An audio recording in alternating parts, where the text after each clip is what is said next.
Need for Speed has lost its true former racing spirit. Now, let me explain myself before you guys leave some horse manure in the comments like, oh, Richard, how can the racing spirit be gone in a racing game? I'm surprised your cheeks aren't bigger with all this spewing out of your mouth. Now, you probably wouldn't want to play a first-person shooter with bad AI and clunky gunplay, and the same could be said for a racing game with laughably easy AI and awful-ass mechanics. These games, not you, are the games we wanted and asked for, but without physics that make sense, AI that makes your butt pucker, and a wide selection of race categories, the racing experience falls kind of dead, and that's what we're going to be talking about today. Now, I'm not part of the EA Creator Network, so if you guys want to see a change happen, hey bro, it's up to you to share this shit, not me. Alright, future editing Richard, roll the intro down.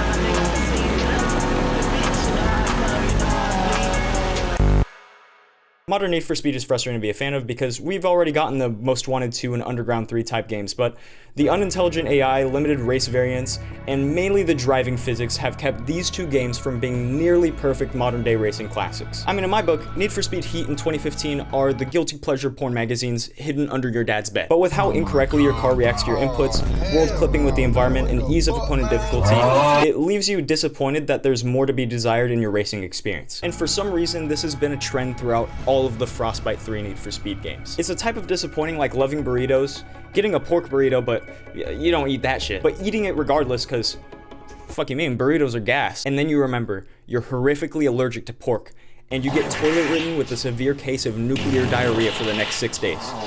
But god damn, was it almost worth it. So how can they fix the somewhat subpar racing gameplay while also dealing with Frostbite as an engine? Well, calm them teats, because let's take a look at Jesus Christ's favorite movie game track racer, Black Box's 2011 game on Frostbite 2, Need for Speed The Run.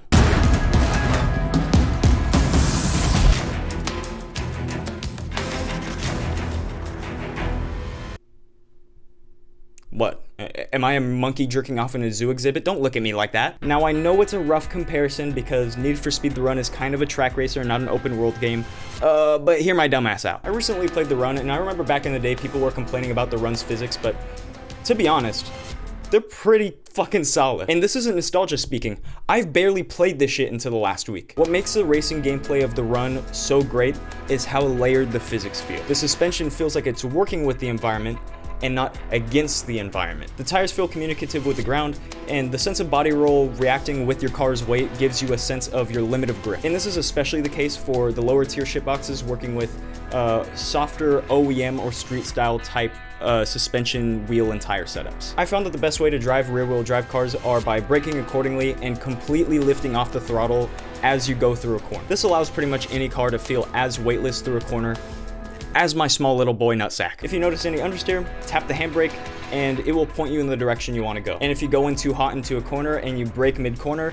you run the risk of spinning out like a dumbass. In some higher tier cars, what is known in the current games as micro drifting or slip angle is completely possible in The Run. However, it's not nearly as easy in The Run because that threshold of drift and grip is as small as my tiny little pec. Front wheel drive, on the other hand, is fucking goated, and it's so much more momentum based. The grip at the front end incentivizes you to stay on it as much as possible while using a combination of both lift off oversteer and the handbrake to chuck your fucking little shitbox hot hatch into corners. And when you lost traction, just slap that throttle like you would in a real front wheel drive car and it will pull you forward out of your slide. All wheel drive is definitely the fastest drivetrain, but because all of the power is going to all four wheels, you're a little bit more understeer prone. But like I said, it's nothing being off the throttle and just tapping the handbrake can't fix. Rear wheel drive has to be my favorite though, because the drifting in the game makes me feel like a combination of Kenneth Blocketh and the baddest fucking bitch in town, on God. Mash the throttle to get sideways, lift off to catch more traction, and counter steer accordingly, and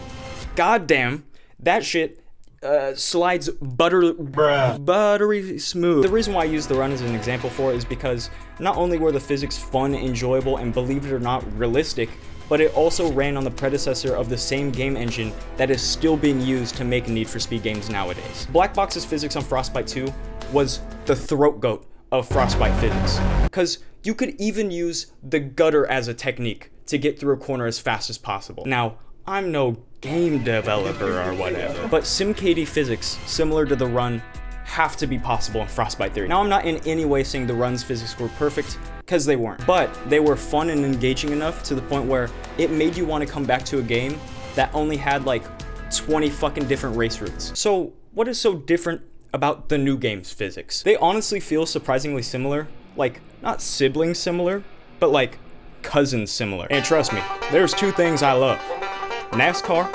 I'm not gonna finish that joke.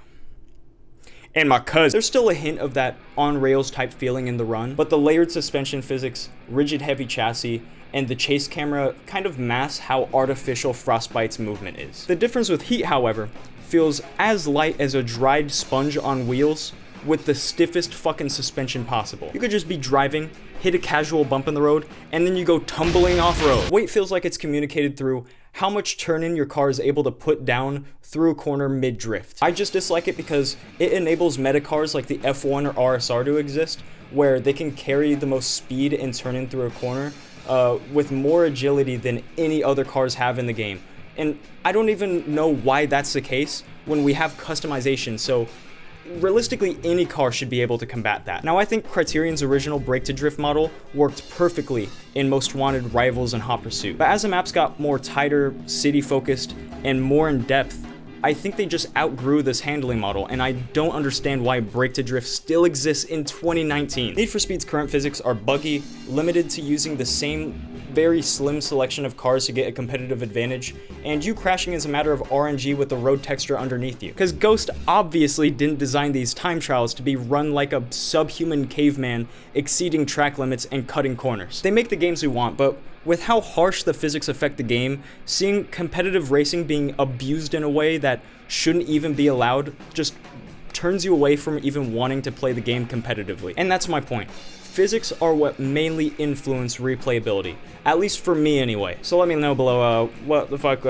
you would want in the game that would increase your replayability. And because of how subpar Need for Speed is, the Unite team has to come in and fix the physics in Need for Speed 2015 and fix how the cops react in Need for Speed Heat. Modders should build upon your foundation, not fix it. Physics aside for a second, adding to that racing spirit of Need for Speed, I think Heat did a great job with police chases as a concept. It's just most of the time when you fly by a Fed in Heat level 5, they don't even call backup ahead of your location when you are wanted by the federal government. On top of that, they need to up the amount of roadblocks, car roadblocks, rolling roadblocks, and spike strips they throw at us at higher Heat levels. To be honest, I feel like a broken record at this point. I don't know how many times in the past 7 years I've mentioned this. More race modes need to be added outside of sprints, circuits, and drift trials, which you can't even play with your friends. It's single player only. And don't get me wrong, all three of these race modes are great and they need to stay. Don't get rid of them.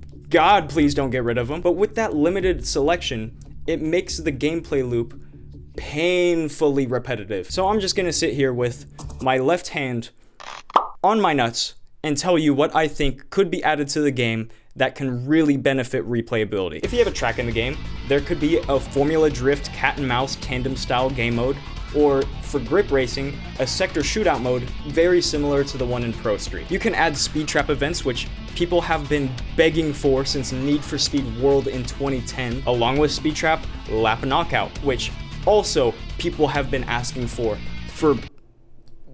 God knows how long. Cat and mouse toge grip racing in mountain passes like in Need for Speed Carbon. Time attack events where you and multiple opponents battle for the best lap time in a limited amount of time. But I think the limited amount of time thing was bullshit because you'd be in the middle of a hot lap, your best lap, and the event will just end. So I think instead of limited time, limited lap numbers would be fucking chef kiss. Delivery events where you dodge traffic while smuggling illegal car parts across a town, where you have to evade the cops before you get to the destination, like Need for Speed Undercover. Old style lane lock traffic filled drag events like from Need for Speed Underground. I could go on for days, but I just think varied race modes will increase replayability and enjoyment. And I'm not talking about fucking off-road. No. I'm not talking about fucking off-road races. This is Need for Speed, bro. This ain't for. And finally, how important is theme to your racing experience? I think we can all agree Need for Speed 2015's theme is what we want ideally. A focus on car culture and characters that support the car scene within that world. I feel like Heat focused more on the crooked cops than it did on the physical racing, but I think that's because Ghost just totally just half-assed and neglected the Speed Hunter Showdown, because if they expanded upon that, oh my god, dude, what a bag to fumble. Regardless, I still think Heat's theme was relatable to car enthusiasts, because I think we've all been there where we got pulled over by some power-tripping bald bastard saying, that lack of front plate is gonna kill someone. When Need for Speed did its reboot in 2015, I thought we'd get themes very similar to 2015, but the following year, for some reason, we're in Las Vegas gambling or whatever. Because whether Need for Speed knows it or not, the people who love their games the most and their core players are car enthusiasts. So incorporating non-fiction real-life car culture icons like Magnus Walker, Nakai-san, or Ken Block helps strengthen that car enthusiast connection between the player of the game and the game's world, just because of how true to life it feels. And let me know if you guys think I'm on brain-altering substances for wanting a physics model similar to the Run. There'll also be a link to a poll below basically asking you guys, out of all the different Frostbite handling models, which one would you guys want Need for Speed to take advantage of and use going into the future? And also let me know what you guys think about race modes, cop chases, and what your ideal physics would be in a Need for Speed game. Hopefully I proved to you guys that it's not just nostalgia, and even though the new games are good, a lot of its core features like the subpar driving physics, really easy AI, and limited race modes basically make these games borderline passable.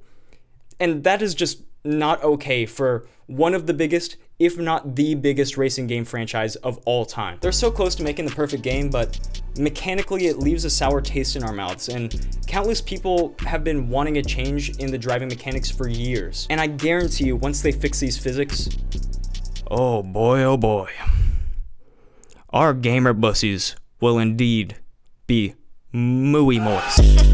I hate you,